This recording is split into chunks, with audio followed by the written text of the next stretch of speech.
Kinukumpirma pa ng gobyerno ang iniulat na isang Pilipinong turista ang kabilang sa mahigit 1,000 nawawala kasunod ng pagragasa ng baha at putik sa border ng Nepal at China.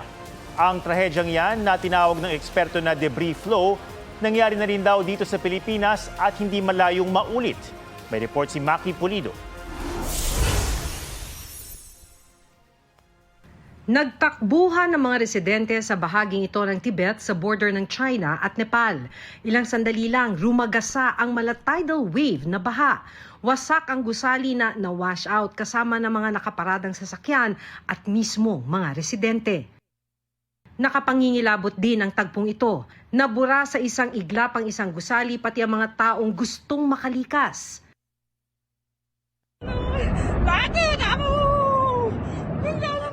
Bago ang mga sandaling yan, mula sa malayo, rinig na ang pagragasa ng tubig sa pagitan ng mga bundok. Hanggang sa nilamon na ng tubig ang ilog at mga bahay sa gilid nito. Ilang residente ang nakasaksi sa nakapanlulumong ragasa ng tubig. Higanteng alon ang humampas sa Botekoshi River. Tila laruan lang na sinira ng baha ang mga tulay. Ang pagragasa ng baha nag-iwan ng makapal na putik sa mga komunidad.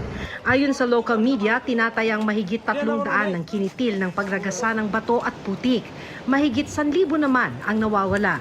Ayon sa Nepal Tourism Board, kabilang dyan ang isang Pinoy na ngayon ay kinukumpirma pa ng ating mga otoridad.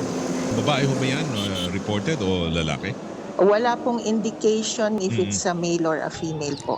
We presume that dahil po galing po yung datos po sa Nepal Tourism Board, that the person is a tourist there. Nakikipag-coordinate na ang pamahalaan sa Nepalese authorities and with the Filipino community to determine if there are Filipinos affected by the incident. Sa tala ng Department of Foreign Affairs, nasa 128 Pilipino ang naninirahan sa Nepal.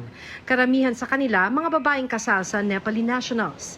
Si Pangulong Marcos nagpaabot na ng pakikiramay sa mga nasa Nepal at mga naapektuhan ng flash flood, lalo sa mga nawala ng mahal sa buhay. Tanaw sa satellite images ang iniwang pinsala ng flash flood.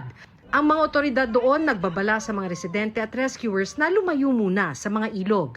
May nabuo kasing lawa kung saan nangyari ang baha sa Nepal at pinangangambahang magdulot muli ng trahedya.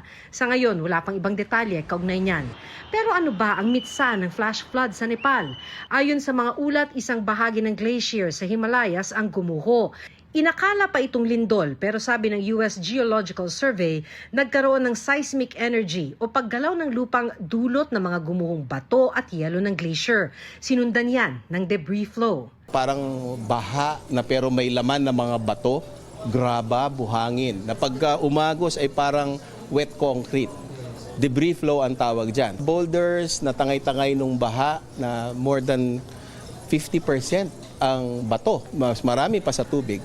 Ang debris flow na nangyari sa Nepal naranasan na rin noon sa Pilipinas. Gaya sa Compostela Valley noong 2012 na kumitil ng mahigit 500. 2015 naman nang natabunan ng bahagi ng ilang barangay ng Baco Oriental, Mindoro ng mga naglalakihang bato mula sa debris flow. At di raw malayong mangyari ulit yan. Marami tayong bundok.